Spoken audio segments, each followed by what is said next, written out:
Hello everyone, welcome back. आज के इस वीडियो में हम लोग बात करने वाले हैं applications of uniform circular motion UCM. Before going on to application, few things that will recall about uniform circular motion is कि अगर कोई पार्टिकल सर्कुलर मोशन परफॉर्म कर रहा है देन वो इस पर्टिकुलर सर्कल में अलोंग सेम स्पीड जाएगा एंड कंडीशन इज कि यहाँ पे there should be a centripetal force जो किधर की तरफ रहना चाहिए, सेंटर की तरफ।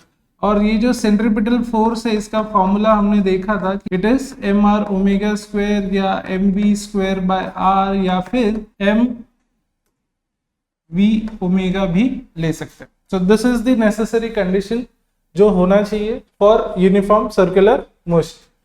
Second important thing is while discussing these applications हम लोग को स्टैटिक फ्रिक्शन के बारे में थोड़ा सा कॉन्सेप्ट्स लगने वाला है। तो हमने बात किया है कि स्टैटिक फ्रिक्शनल फोर्स जो होता है it is equal to mu s into N. ये फॉर्मूला हमने देखा है, but this is for the maximum force जो फ्रिक्शनल लगता है। इसका क्या मतलब है कि अगर कोई ऑब्जेक्ट किसी सरफेस पे हम स्लाइड करना चाहते हैं तो अगर हम फोर्स लगा रहे हैं, बहुत छोटा सा फोर्स लगा रहे हैं, तो फ्रिक्शनल फोर्स इसके ऑपोजिट डायरेक्शन में रहेगा, वो भी क्या रहेगा, रिलेटिवली कम रहेगा। आप ये वाला फोर्स इंक्रीज करते जाइए, फ्रिक्शनल फोर्स भी इंक्रीज होगा up to a limit. And what is that limit? This is the limiting force जिसको हम लोग बोलते हैं mu s into N. After applying this external force which is greater than this, ये block क्या हो जाएगा, मूव करना चालू कर देगा। तो इसके लिए इसको हम लोग मैक्सिमम लिमिटिंग फोर्स बोलते हैं। तो फ्रिक्शनल फोर्स जो लगने वाला है उसकी मैक्सिमम वैल्यू होती है mu s into N. N यहाँ पे क्या होता है, नॉर्मल रिएक्शन जो ये ब्लॉक ऊपर की तरफ फील करता है, डाउनवर्ड फोर्स होता है mg। तो कई जगह पे हम देखेंगे N will be equal to mg क्योंकि वर्टिकल फोर्सेस यहाँ पे क्या रहते हैं, balance. So with this understanding let us go ahead and start with the first application. First application में हमारे पास क्या है कि there is a vehicle which is going around on a horizontal circular track. सबसे पहला चीज जो डिस्कस करने वाला है कि इस व्हीकल पे कौन कौन से फोर्सेस लग रहे हैं। तो पहला, इस व्हीकल से उसका वेट है जो नीचे की तरफ एक्ट कर रहा है। इस व्हीकल के ऊपर अपवर्ड रिएक्शन फोर्स आएगा जिसको हम नॉर्मल रिएक्शन फोर्स बोलते हैं क्योंकि it is always perpendicular to the surface जिसके ऊपर ऑब्जेक्ट है। ये आपको याद रखना है, ये दोनों चीजें अगर आपको पता थी पहले से तो अच्छी बात है, लेकिन अगर नहीं पता तो अभी समझ लीजिए, याद रखिए कि वेट किसी भी बॉडी का हमेशा डाउनवर्ड एक्ट करता है towards the centre of the earth. And ये जो नॉर्मल रिएक्शन है it will always be perpendicular to the surface. तो अगर सरफेस इंक्लाइन भी है तो नॉर्मल रिएक्शन सरफेस को परपेंडिकुलर रहेगा, weight will always be downward, surface कैसा भी होना, राइट। तो ये दो चीजें हम याद रखेंगे। नाउ हमें पता है कि सर्कुलर पाथ में जाते वक्त there is an outward push जिसको हम लोग सेंट्रीफ्यूगल फोर्स भी बोलते हैं। ये गाड़ी अगर ज्यादा स्पीड से चलाया तो आउटवर्ड पुश भी क्या रहेगा, ज्यादा रहेगा सर्कुलर पाथ में। तो ये सर्कुलर पाथ है जिसका रेडियस है यहाँ पे r। सो व्हीकल अगर ज्यादा फास्ट जाएगा तो गाड़ी का चांसेस क्या है, वो बाहर की तरफ क्या हो जाए, पुश हो जाए। अब बाहर की तरफ पुश हो रहा है तो उसको अपोज करने के लिए, बाहर की तरफ जो मोशन है उसको अपोज करने के लिए इस गाड़ी पे जो फ्रिक्शनल फोर्स लगता है वो किधर की तरफ होता है, अंदर की तरफ। तो फोर्स ऑफ स्टैटिक फ्रिक्शन किधर की तरफ रहेगा, अंदर की तरफ। तो ये तीन फोर्सेस है जो यहाँ पे एग्जिस्ट कर रहे हैं। एक तो इसका वेट नीचे की तरफ, नॉर्मल रिएक्शन ऊपर की तरफ, फ्रिक्शनल फोर्स जो है अंदर की तरफ रहेगा क्योंकि गाड़ी कहाँ की तरफ पुश हो रही है, बाहर की तरफ। लोग बोलते हैं टायर तो रोल हो रहा है, टायर रोल हो रहा है तो रोलिंग फ्रिक्शन आना चाहिए, बट नहीं, यहाँ पे वैसा नहीं होता है। टायर रोल हो रहा है, हम आगे मूव करने का फ्रिक्शन का बात ही नहीं करते। गाड़ी आगे तो जा ही रहा है, उसमें कोई डाउट नहीं है, बट गाड़ी बाहर की तरफ पुश हो रहा है, इसके लिए जो अपोजिशन फोर्स है वो किधर की तरफ है, अंदर की तरफ है। सो टायर और रोड के बीच में जो फ्रिक्शन है यहाँ पे, फोर्स ऑफ स्टैटिक फ्रिक्शन, वो क्या है, एफएस है यहाँ पे। अब दो चीजें आप ध्यान से समझो यहाँ पे, क्योंकि ये व्हीकल हॉरिजॉन्टल सर्कुलर पाथ पे चल रहा है तो वर्टिकल फोर्सेस यहाँ पे क्या है, बैलेंस है। ऑब्जेक्ट ऊपर नीचे नहीं जा रहा है, इसका मतलब क्या है कि वर्टिकल फोर्सेस यहाँ पे क्या है, बैलेंस है। So since vertical forces are balanced, इसमें हम क्या लिख सकते हैं कि downward force will be equal to upward force, N is equal to mg या mg इक्वल टू n होगी। सेकेंड चीज हमने क्या देखा है कि ये जो फोर्स है ये किधर की तरफ है, towards the centre of the circle है, ये सर्कुलर पाथ पे। तो ऑब्जेक्ट किधर भी, ये व्हीकल किधर भी जाएगा सर्कुलर पाथ पे, फ्रिक्शनल फोर्स किधर की तरफ रहेगा, सेंटर की तरफ। एंड टेल मी, अभी जस्ट हमने जो डिस्कस किया था कि सर्कुलर मोशन के लिए जो इंपॉर्टेंट क्राइटेरिया क्या है कि सेंट्रिपिटल फोर्स होना चाहिए टुवर्ड्स द सेंटर। तो टुवर्ड्स द सेंटर अभी एक ही फोर्स एक्ट कर रहा है, वो कौन सा है, ये फ्रिक्शनल फोर्स। तो ये जो फ्रिक्शनल फोर्स है Fs, this is nothing but the centripetal force which is equal to mv square by r। हम ये वाला फॉर्मूला ले रहे हैं क्योंकि हमें वेलोसिटी कैलकुलेट करना है। अब ये तो फॉर्मूला हो गया Fs equal to mv square by r का। अब अगर मैं Fs बाय n का बात करूं तो वो क्या हो जाएगा, mv square by r। n यहाँ पे भी मल्टीप्लाई होगा तो n क्या है, इक्वल टू mg। तो ये कैंसिल होके क्या बचेगा, v square by rg। So we have Fs by n, this is equal to v square by rg। अब ध्यान से समझिए, हमने जैसे पहले भी बोला था कि अगर आप स्पीड बढ़ाते जाएंगे तो आउटवर्ड पुश भी बढ़ते जाएगा, जिसकी वजह से फ्रिक्शनल फोर्स भी बढ़ते जाएगा। बट फ्रिक्शनल फोर्स का एक लिमिट है, लिमिटिंग फोर्स है, जिसका फॉर्मूला क्या है, Fs मैक्स का फॉर्मूला क्या है, म्यू एस इंटू एन। या अगर मैं लिखूं Fs max by n is what, mu s, coefficient of static friction between road and tyre. तो जब फोर्स मैक्सिमम होगा, फोर्स मैक्सिमम कब लगेगा, जब वेलोसिटी भी क्या रहेगी, मैक्सिमम रहेगी। So what we are trying to do is we are trying to find out a velocity with which ये गाड़ी टर्न कर ले और बाहर की तरफ ना पुश हो जाए। So for a particular velocity जो आउटवर्ड पुश को बैलेंस करने के लिए इनवर्ड पुश है, सेंट्रिपिटल फोर्स है, तो for a maximum centripetal force velocity भी क्या रहेगा, मैक्सिमम रहेगा। So for a particular velocity ये क्या हो जाएगा, मैक्सिमम हो जाएगा, and that should be our maximum velocity. तो Fs max by n should give us v max by rg। Fs max by n का फॉर्मूला यहां से क्या है, म्यू एस। तो मैं यहाँ पे क्या लिख सकता हूँ, mu S is equal to we square max by R G, या V square max is mu S R G, या हमें मैक्सिमम वेलोसिटी का फॉर्मूला आ गया which is equal to root of mu S R G. तो ये हमारा final formula with the maximum velocity with which a vehicle can go on a horizontal circular track. इससे ज्यादा वेलोसिटी से जाएगा तो वेरी गुड चांसेस आर कि गाड़ी बाहर की तरफ क्या हो जाएगा, थ्रो आउट हो जाएगा। Okay, so this is the speed limit that we have to follow. The only drawback over here is कि ये जो म्यू एस है, coefficient of static friction between tyre and the road, it changes very abruptly with conditions. जैसे कि अगर rainy season है तो water में जो वैल्यू होगा म्यू एस का वो बहुत ज्यादा ड्रॉप हो जाता है, या रोड पे हम कई बार देखते हैं कि ऑयल लीकेजेस होता है, सो उसमें भी म्यू एस की वैल्यू क्या रहती है, बहुत ज्यादा चेंज हो जाती है। मिट्टी गिरा हुआ है तो वहां पे भी म्यू एस की वैल्यू क्या हो जाएगी, बहुत ज्यादा चेंज हो जाएगी। कहने का मतलब क्या है कि सिर्फ म्यू एस पे रिलाई करके हम मैक्सिमम स्पीड डिफाइन करना इज थोड़ा सा dangerous. So we have this another condition जहां पे जो रोड्स होते हैं वो फ्लैट रोड नहीं होते, जो सर्कुलर ट्रैक है वो फ्लैट नहीं होता, वो थोड़ा सा इंक्लाइन होता है, बैंक्ड होता है, वो हम लोग आगे जाके देखने वाले हैं। आई होप ये वाला पार्ट क्लियर है। नेक्स्ट एप्लीकेशन देख लेते क्या है। नेक्स्ट एप्लीकेशन है वेल ऑफ डेथ। ये जनरली हम लोग मेला वगैरह लगता है तो वहां पे हम देखते हैं कि जहां पे एक लकड़ी का बना हुआ स्ट्रक्चर रहता है वर्टिकल एकदम, और उसमें राइडर्स होते हैं जो बाइक या कार को क्या करते हैं, चला के ऊपर की तरफ लेके आते हैं। तो एकदम वर्टिकल वॉल है, उस पे ये लोग क्या करते हैं, गाड़ी चलाते हैं। नाउ लेट अस से ये वर्टिकल वॉल है जिसपे यहाँ पे वो पर्सन अभी है, हम उसको पॉइंट पार्टिकल एज्यूम कर रहे हैं। तो यहाँ पे इसके ऊपर देख लेते हैं कि कौन कौन से फोर्सेस एक्ट कर रहे हैं। तो सबसे पहला चीज जो है, इस पर्टिकुलर पार्टिकल का, पर्सन का अलॉन्ग विद व्हीकल जो मास रहेगा वो क्या रहेगा, नीचे की तरफ mg। दूसरा चीज, ये सरफेस है जिसपे वो गाड़ी चला रहा है, तो नॉर्मल रिएक्शन किधर रहेगा, तो नॉर्मल रिएक्शन यहाँ पे ऊपर की तरफ नहीं रहेगा। नॉर्मल रिएक्शन जैसे मैंने बोला था, it is always perpendicular to the surface. तो अगर सरफेस वर्टिकल है, इसको परपेंडिकुलर बनाओगे तो वो क्या बनेगा, हॉरिजॉन्टल। तो normal reaction is horizontal, and if you see it is directed towards the centre. At any point आप चले जाओ, नॉर्मल रिएक्शन किधर रहेगा, डायरेक्टेड टुवर्ड्स द सेंटर।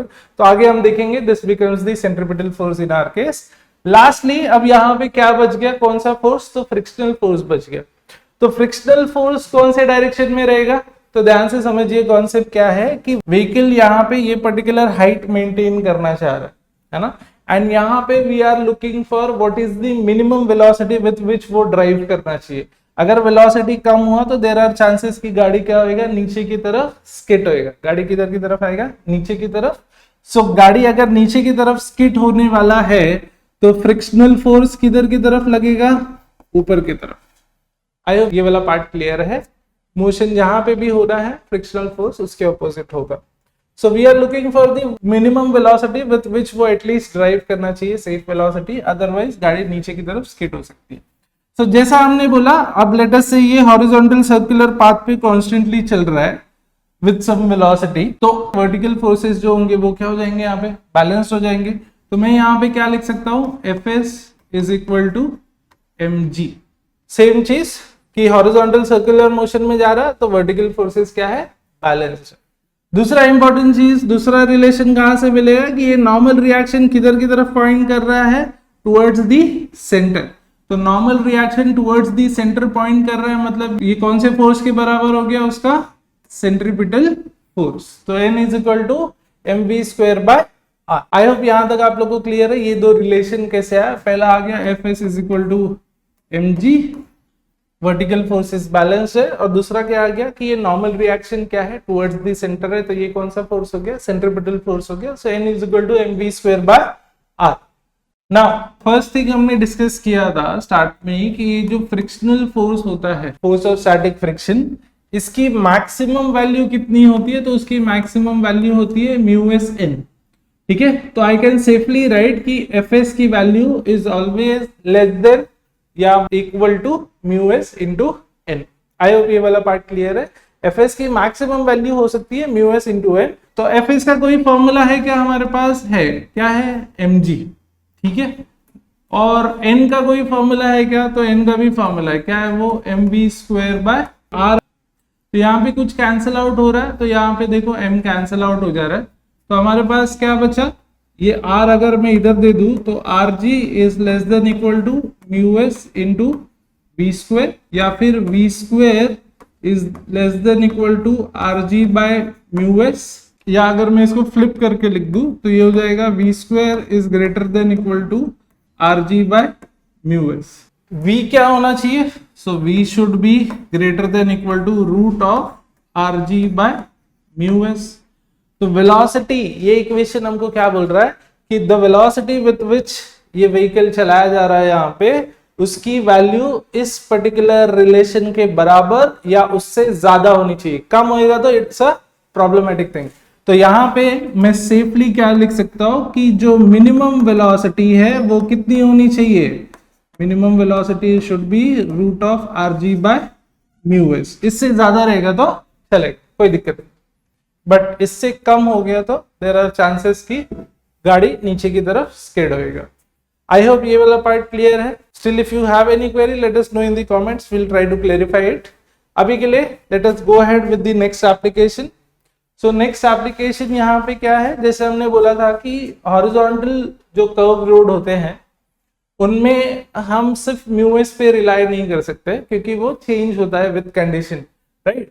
तो हम यहाँ पे पढ़ने वाले हैं बैंक रोड के बारे में।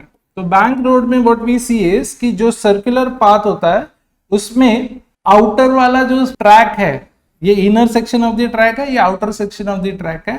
तो ये जो outer section of the track है it is at a certain height h compare to the inner section, और ये यहाँ पे कुछ तो एक एंगल बनाता है और इसी को हम लोग बोलते हैं एंगल ऑफ बैंकिंग। तो यहाँ पे हम वेलोसिटी कैलकुलेट करेंगे बाय ओनली कंसिडरिंग कि बैंकिंग किया तो क्या चेंजेस आ रहा है।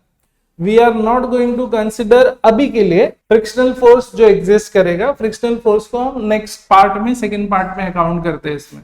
तो अभी के लिए अगर मैं बात करूं इसमें कौन कौन से फोर्सेस एक्ट कर रहे हैं, तो जैसे हमने पढ़ा था कि mg will always act downward, vertically downward act करेगा, और इस व्हीकल पे जो नॉर्मल रिएक्शन लगने वाला है it will be perpendicular to the surface. ये जो सरफेस है इसको क्या रहेगा, ये परपेंडिकुलर रहेगा, इसके लिए इसको क्या बोलते हैं, नॉर्मल रिएक्शन। नॉर्मल मतलब परपेंडिकुलर होता है। फोर्सेस को सिंप्लीफाई करने के लिए हम यहाँ पे इसको रिजॉल्व कर लेते हैं। कहने का मतलब ये जो वेक्टर ये जो फोर्स N है इसको हम लोग दो कंपोनेंट में रिजॉल्व कर लेते हैं। ये एंगल अगर थीटा बन गया तो ये कंपोनेंट बन जाता है N cos थीटा और ये कंपोनेंट बन जाएगा N sin थीटा। ये हमने कई बार डिस्कस किया हुआ है। कोई भी वेक्टर को आप दो कंपोनेंट में रिजॉल्व कर सकते हो। थीटा के साथ वाला जो कंपोनेंट है वो cos थीटा हो जाता है और दूसरा वाला sin थीटा। अब यहाँ पे देख लेते हैं, ऊपर की तरफ फोर्स है N cos थीटा, नीचे की तरफ है mg। अब ये तो जा रहा है सर्कुलर पाथ में, हॉरिजॉन्टल सर्कुलर पाथ में, यानी वर्टिकल फोर्सेस यहाँ पे क्या कर रहे हैं, बैलेंस कर रहे हैं। तो मैं लिख सकता हूँ सेफली कि N cos theta is equal to mg। ये हमारा पहला इक्वेशन हो गया। और दूसरा, बट ऑब्वियस मेरे को बताइए कि ये जो N sin थीटा है अंदर की तरफ टुवर्ड्स दी सेंटर है, ये क्या बन जाएगा हमारा, सेंट्रीपिटल फोर्स। तो N sin थीटा हो गया mv स्क्वायर बाय r, ये हमारा हो गया सेकेंड इक्वेशन। अब हम क्या कर लेते हैं, रेशियो ले लेते हैं, सेकेंड इक्वेशन को डिवाइड कर देते हैं विद फर्स्ट वाला इक्वेशन। तो सेकेंड इक्वेशन है N sin theta equal to mv square by r divided by N cos theta divided by यहाँ पे क्या है m इंटू जी।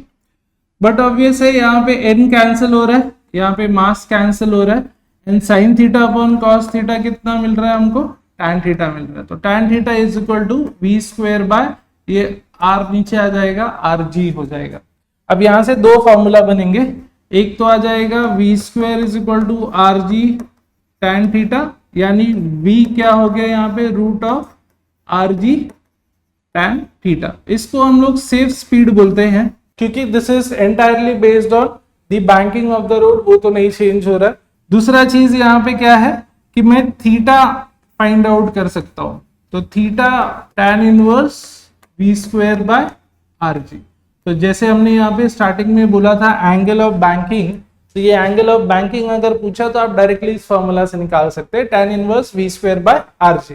और से स्पीड का फॉर्मूला क्या है, root of rg tan theta. अब अगर आप इसको पहले वाले फॉर्मूला से कंपेयर करेंगे जहां पे हॉरिजॉन्टल रोड था, तो वहां पे म्यू एस आरजी था, root of mu s rg, तो वो म्यू एस अभी रिप्लेस हो गया यहाँ पे tan थीटा से। तो इस तरह से रिलेशनली आप याद रख सकते हैं। आई होप ये वाला कॉन्सेप्ट अभी क्लियर है। अब इसी में एडिशनल हम क्या करने वाले हैं कि हम अपर लिमिट भी निकालेंगे कि मैक्सिमम कितना वेलोसिटी पे लेके जा सकते हो, और मिनिमम स्पीड भी हम कैलकुलेट करेंगे कि मिनिमम कितना स्पीड से चलना चाहिए। और इन दोनों को कैलकुलेट करने के लिए will take mu s into account over here. So next देख लेते हैं यहाँ पे। सो पहला केस देख लेते हैं जहां पे हम लोग वी मैक्स का बात करेंगे। वी मैक्स के लिए हमने क्या बोला है कि अगर ये हमारा व्हीकल है तो इनमें जो फोर्सेस अभी एक्ट कर रहा है वो कौन सा है, डाउनवर्ड है mg, इधर की तरफ है n। इसको रिजॉल्व कर दोगे तो हमारे पास ये वाला फोर्स आ गया N cos थीटा, ये एंगल थीटा है तो, और ये आ जाएगा N sin थीटा। ये तो अपना पुराने जैसा ही है। अब यहाँ पे हम बात कर रहे हैं मैक्सिमम वेलोसिटी का। मैक्सिमम वेलोसिटी से जब व्हीकल चलेगा तो व्हीकल को किधर की तरफ पुश आता है, जैसे जैसे स्पीड बढ़ता है बाहर की तरफ पुश आता है। तो ये व्हीकल क्या हो सकता है, बाहर की तरफ थ्रो आउट हो सकता है। तो we have to find the limiting force. तो लिमिटिंग फोर्स कौन प्रोवाइड करने वाला है, एडिशनल फोर्स जो आउटवर्ड पुश को जो अपोज करेगा वो कौन सा रहेगा यहाँ पे, तो हमारा फ्रिक्शनल फोर्स जो अलोंग द ग्राउंड है। अब ये जो फ्रिक्शनल फोर्स है अलोंग द ग्राउंड तो भी हम लोग ब्रेक डाउन कर सकते हैं दो कंपोनेंट में। ये एंगल थीटा हो गया तो ये हो जाएगा fs cos थीटा, और नीचे की तरफ आ जाएगा fs sin थीटा। अब यहाँ पे ध्यान से समझ लीजिए, बाकी हमने कोई चेंजेस नहीं किया। n और mg था, n को हमने जैसे पहले रिजॉल्व किया था वो अभी भी है। अब खाली हम बात कर रहे हैं मैक्सिमम वेलोसिटी, हाई स्पीड में जाएगा तो व्हीकल आउटवर्ड पुश मिलता है, उसको अपोज करने के लिए इनवर्ड पुश फ्रिक्शनल फोर्स देगा, और उसको हमने हॉरिजॉन्टल और वर्टिकल कंपोनेंट में रिजॉल्व कर लिया। अभी भी व्हीकल हॉरिजॉन्टल सर्कुलर पाथ में जा रहा है, यानी वर्टिकल फोर्सेस यहाँ पे क्या है, बैलेंस्ड है। तो अपवर्ड फोर्स है N cos theta, downward force कौन से हैं, सिर्फ mg है क्या, नहीं। अब ये एडिशनल फोर्स आ गया है fs sin थीटा। नेक्स्ट, अब जो इनवर्ड फोर्स है कौन कौन से फोर्सेस है, तो N sin थीटा है और fs cos थीटा है। ये दोनों क्या मिलके बन रहे हैं, तो ये मिलके बन रहे हैं सेंट्रीपिटल फोर्स, क्योंकि they are directed towards the centre of the circle. ये वाले इक्वेशन को मैं mg एक बाजू रख के लिखता हूं, तो दूसरी बाजू क्या बचा, n cos थीटा तो था ही, ये fs sin थीटा दूसरे बाजू चला जाएगा, तो ये आ जाएगा fs sin theta. Now when I take ratio of this, तो क्या मिलेगा मेरे को, mv स्क्वायर बाय r एक साइड पे है, दूसरे साइड पे है mg, this is equal to, यहाँ पे है n sin theta plus fs cos theta divided by, यहाँ पे है n cos theta minus fs sin theta. तो यहाँ पे वंस अगेन ये m कैंसिल हो जाएगा और v स्क्वायर बाय rg आ जाएगा। So we will have v square by rg। दूसरा इंपॉर्टेंट चीज, we are interested in maximum velocity, right. तो v मैक्स के लिए हमारा जो fs है वो भी क्या होगा, मैक्स होगा, और fs मैक्स का फॉर्मूला क्या है, म्यू एस इंटू n। तो मैं वो भी यहाँ पे पुट कर दूंगा, तो ये जो मैक्स आएगा उसके लिए n sine theta plus fs की जगह पे हम लोग लिखेंगे mu S into n cos theta divided by n cos theta minus mu s n into sine theta. So v square max this is equal to rg। हम यहां से n और n कॉमन ले लेंगे, यहां से भी n और n कॉमन लेंगे, तो वो क्या हो जाएगा, कैंसल आउट हो जाएगा। दूसरा इंपॉर्टेंट चीज कि हम यहाँ पे सब जगह न्यूमरेटर और डिनोमिनेटर को डिवाइड करेंगे cos थीटा से। तो n तो चला गया पहले ही, ठीक है, n कॉमन लेके कैंसिल हो गया, तो sin theta upon cos theta क्या हो जाएगा, tan थीटा प्लस यहाँ पे म्यू एस है, n हमने निकाल दिया, cos theta by cos theta हो गया 1, यहाँ पे n चला गया, cos theta by cos theta हो गया 1 माइनस म्यू एस, n चला गया, sin theta upon cos theta क्या बन गया, tan थीटा। सो यहाँ पे हमें मिल गया v मैक्स का formula, v max is equal to root of rg tan theta plus mu S, या mu S plus tan theta लिख सकते हो आप, 1 minus mu S tan theta. तो इसमें आप देख सकते हो कि अगर मैं म्यू एस ना कंसिडर करूं, मैं बोल दूं कि फ्रिक्शनल फोर्स है ही नहीं, तो म्यू एस की वैल्यू क्या हो जाएगी, 0, 0 into anything is 0, 1 minus 0 is 1, ये भी 0 हो गया, तो ये सब चला गया, बचा गया root of R G tan theta, हमारा original formula, right. Second part यहाँ पे देख लेते हैं कि जब हम बात कर रहे हैं कि कितना मिनिमम स्पीड से चलाना चाहिए, तो मिनिमम स्पीड के लिए क्या आएगा, ध्यान से समझिए। तो ये हमारा व्हीकल है जिसमें वंस अगेन मास किधर की तरफ है, नीचे की तरफ, नॉर्मल रिएक्शन किधर है, परपेंडिकुलर है, ये एंगल थीटा है, तो ये बन गया n cos थीटा, ये हो गया n sin थीटा। ये तो हमने पहले भी किया था, राइट, इसमें तो कोई चेंजेस है। नेक्स्ट पार्ट क्या है कि हम बोल रहे हैं कि क्या मिनिमम वेलोसिटी से वो चलना चाहिए कि ये नीचे की तरफ ना स्किड हो जाए। अब अगर ये नीचे की तरफ स्किड होना है तो फ्रिक्शनल फोर्स कहां पे लगेगा, फ्रिक्शनल फोर्स बाहर की तरफ लगेगा। अगर ये अंदर की तरफ स्किड हो रहा है तो फ्रिक्शनल फोर्स कहां लगेगा, बाहर की तरफ। और ये फ्रिक्शनल फोर्स को आप दो कंपोनेंट में रिजॉल्व कर सकते हो, ये एंगल थीटा हो गया तो ये हो जाएगा f cos थीटा और ये हो जाएगा fs sin थीटा। इस बार हम बात कर रहे हैं मिनिमम स्पीड का, इतना मिनिमम स्पीड से नहीं चलेगा तो व्हीकल किधर की तरफ स्किड होने का चांसेस है, नीचे की तरफ अलोंग द स्लोप। नीचे की तरफ अगर स्किड होना होगा या पुश है तो वो जो फ्रिक्शनल फोर्स है वो किधर की तरफ रहेगा, ऊपर की तरफ, बाहर की तरफ, अलोंग द स्लोप आउटवर्ड, और उसी को हमने रिजॉल्व कर दिया। अब देख लो upward forces downward forces once again balance रहेगा। अपवर्ड फोर्स है n cos थीटा और उसके साथ में है यहाँ पे fs sin थीटा, this is equal to mg। और टुवर्ड्स द सेंटर जो फोर्स होगा वो क्या होगा, सेंट्रीपिटल फोर्स होगा mv स्क्वायर बाय r। तो टुवर्ड्स द सेंटर कौन सा फोर्स है, तो n sin थीटा तो है, लेकिन there is an outward force away from the centre. कौन सा फोर्स है वो, f cos थीटा, जो इसके अपोजिट है। So net inward force, net inward force क्या हो गया, n sin theta minus f cos theta. तो ये हो गया आपका सेंट्रीपिटल फोर्स। अब सेम थिंग है, इनका आप रेशियो ले लीजिए, तो ये आ जाएगा mv square by r divided by mg, this is equal to n sin theta minus fs cos theta divided by n cos theta plus fs sin theta. mm यहाँ पे भी कैंसिल हो रहा है और हमें मिल रहा है v स्क्वायर बाय आर जी। अब आप इसको और इसको कंपेयर करोगे तो क्या डिफरेंस दिख रहा है? खाली यहाँ पे प्लस था माइनस था, यहाँ पे माइनस और प्लस है, उतना सा ही चेंज हुआ है। तो हमारा फाइनल फॉर्मूला भी उतना सा ही चेंज होगा। यहाँ पे हम फाइंड कर रहे हैं फॉर मिनिमम वेलोसिटी।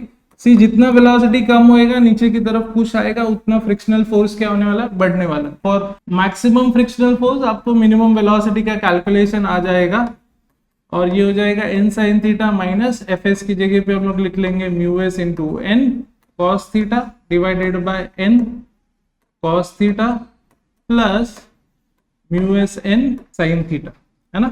n निकाल के कैंसिल कर लो और डिवाइड कर दो किससे? cos थीटा से। तो ये आ जाएगा tan theta minus mu s divided by 1 plus mu S tan theta और v min का फिर फॉर्मूला हो जाएगा root of r g tan theta minus mu s upon 1 plus mu S tan theta. I hope दोनों derivation clear है आपको। ये वाले इक्वेशन में भी जैसे हमने यहाँ पे बोला था, अगर म्यू एस को हमने जीरो कंसिडर कर लिया, नहीं एग्जिस्ट कर रहा, then in that case zero into anything is zero, 1 plus zero is 1 और ये भी जीरो चला गया, तो we are left with root of r g tan theta.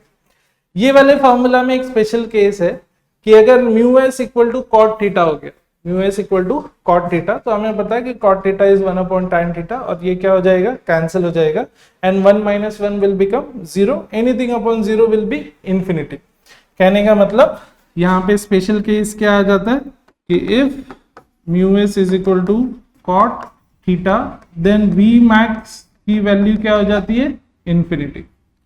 और यहाँ पे म्यू एस की मैक्सिमम वैल्यू कितनी हो सकती है मेरे को बताइए? तो म्यू एस की मैक्सिमम वैल्यू यहाँ पे हो सकती है equal to 1। Coefficient of static friction है ना, कोएफिशिएंट की मिनिमम वैल्यू 0, मैक्सिमम कितनी हो सकती है? 1। सो कॉट थीटा की वैल्यू 1 या tan थीटा की वैल्यू 1 कब होती है? 45। So for any angle theta greater than equal to 45 हमारा जो मैक्सिमम वेलोसिटी का रेंज है वो कितना चला जाएगा? इंफिनिटी चला जाएगा। तो if you get any numerical जहाँ पे एंगल ऑफ बैंकिंग 45 है उससे ज्यादा है, तो डायरेक्टली राइट डाउन की एंगल ऑफ बैंकिंग क्योंकि मोर देन 45 है, उसका जो मैक्सिमम लिमिट है वो कितना आएगा? इंफिनिटी आएगा। आई होप ये वाला कॉन्सेप्ट क्लियर है। Last but not the least is conical pendulum, जहाँ पे हम पेंडुलम को इस तरह से सर्कुलर पाथ में घूमने के लिए छोड़ देते हैं। Instead of going like this forward and backward motion, हम इसको इस तरह से पुश करते हैं कि एक सर्कुलर पाथ फॉलो करो और इसका जो स्ट्रिंग है ये कोन को ट्रेस करता है। तो इसके लिए इसको हम लोग क्या बोलते हैं? Conical pendulum. लेट अस से ये स्ट्रिंग है जिसका लेंथ है n, ये इनएक्सटेंसिबल फ्लेक्सिबल स्ट्रिंग है, मासलेस स्ट्रिंग है और यहाँ पे बॉब है जिसका मास m है। तो इस पे अब कौन कौन से फोर्सेस लगेंगे? तो इसका वेट नीचे की तरफ रहेगा mg और ये स्ट्रिंग में टेंशन रहने वाला है t। अब ये एंगल ऑफ कोनिकल पेंडुलम अगर थीटा है तो यहाँ पे भी क्या हो जाएगा? थीटा। तो थीटा के साथ वाला कंपोनेंट होएगा cos थीटा और हॉरिजॉन्टल कंपोनेंट क्या हो जाएगा? t sin theta. अब यहाँ पे तो हम क्विकली लिख सकते हैं वर्टिकल फोर्सेस बैलेंस्ड है क्योंकि ये कौन सा सर्कुलर पार्ट फॉलो कर रहे हैं? हॉरिजॉन्टल सर्कुलर पाथ, यानी वर्टिकल फोर्सेस क्या है? इक्वल है। इक्वल नहीं होते तो ऑब्जेक्ट ऊपर नीचे जा रहा होता, राइट। अगर अपवर्ड फोर्स ज्यादा है तो ऊपर जाता, डाउनवर्ड फोर्स ज्यादा है तो नीचे की तरफ जाता, बट यहाँ पे वो हॉरिजॉन्टल जा रहा है, मतलब vertical forces are balanced and इसकी वजह से मैं क्या लिख सकता हूँ? t cos theta is equal to mg और दूसरा कंपोनेंट जो है t sin थीटा कहाँ की तरफ है? टुवर्ड्स दी सेंटर, यानी ये क्या हो गया? इसका centripetal force. Once again same thing, ये आपका इक्वेशन नंबर 1 हो गया, 2 हो गया। अब यहाँ पे हमें फाइंड करना है कि टाइम पीरियड कितना है पेंडुलम का, ठीक है। टाइम पीरियड क्या होता है? एक साइकिल कंप्लीट करने के लिए कितना टाइम लिया, तो इसको भी t से डिनोट करते हैं। सो हम लोग यहाँ पे इनको t नॉट से डिनोट कर देते ताकि कंफ्यूजन ना। सो t not is tension in the string, t is time period. अगर यहाँ से स्टार्ट कर रहा है तो वापस यहाँ पे आने के लिए कितना टाइम लगने वाला। तो टाइम का फॉर्मूला हमको बेसिकली ओमेगा के फॉर्मूला में मिल जाता, टी क्या होगा 2 पाई बाय ओमेगा। तो अगर मेरे पास ओमेगा का फॉर्मूला कहीं से आ जाएगा तो आई कैन यूज इट। तो ये जो सेंट्रीपिटल फोर्स का फॉर्मूला है, हम दूसरा वाला फॉर्मूला यहाँ पे यूज कर लेते हैं, which is M R omega square. Starting में हमने ये भी फॉर्मूला देखा था। अब मैं अगर इन लोग का रेशियो ले लू, तो T naught sine theta divided by T naught cos theta, this is equal to M are omega square divided by M into G. तो एम कैंसिल हो रहा है यहाँ पे, टी नॉट कैंसिल हो रहा है, वो हमें चाहिए भी नहीं। तो हमारे पास क्या बचा, R omega square by G, this is equal to sine theta upon cos theta. Rearrange कर लेते तो ओमेगा स्क्वायर हो जाएगा G sine theta divided by R cos theta. जहां पे आर क्या हो गया, तो आर हो गया radius of this circle. But हमें कभी भी टाइम पीरियड पूछते वक्त वो लोग सर्कल का रेडियस नहीं देने वाले, they will be giving us the length of the pendulum. So अगर आप देखोगे ये राइट एंगल ट्राइंगल में ये हाइपोटेनियस है एल और ये थीटा के सामने वाला साइड है। तो अगर मैं साइन थीटा लिखूं तो साइन थीटा क्या होगा, opposite R upon hypotenuse L. So यहां से मैं क्या लिख सकता हूं, R is equal to L sine theta. So R की जगह पे अगर मैं एल साइन थीटा लिख दूं तो ओमेगा स्क्वायर हो गया G sine theta divided by L sine theta cos theta. But obvious है यहाँ पे अभी कि साइन थीटा कैंसिल हो जाएगा और मैं ओमेगा का रूट ले लेता हूँ। ओमेगा स्क्वायर है तो रूट लेने के बाद आ जाएगा omega equal to root of g by l cos theta. Time period हमें कैलकुलेट करना है तो ये वाला फॉर्मूला ले लेते। t इक्वल टू क्या हो जाएगा 2 पाई बाय ओमेगा, तो ये हो जाएगा 2 पाई, ओमेगा डिनोमिनेटर में तो उल्टा लिख देंगे इसको, root of L cos theta by G. ये हो गया टाइम पीरियड का फॉर्मूला। और अगर हमें फ्रीक्वेंसी चाहिए कि एक सेकेंड में ये कितना साइकिल कंप्लीट कर रहा है, then frequency is inverse of time period, ये आ जाएगा 1/2 pi root of g by l cos theta. तो ये टाइम पीरियड का फॉर्मूला हो गया और ये फ्रीक्वेंसी का formula. Okay, so with this we have completed the applications of uniform circular motion. I hope ये डेरिवेशंस आपको समझ में आए, फॉर्मूला आप याद रख पाएंगे। Still if there is any query then let us know in the comments. अभी के लिए थैंक यू वेरी मच।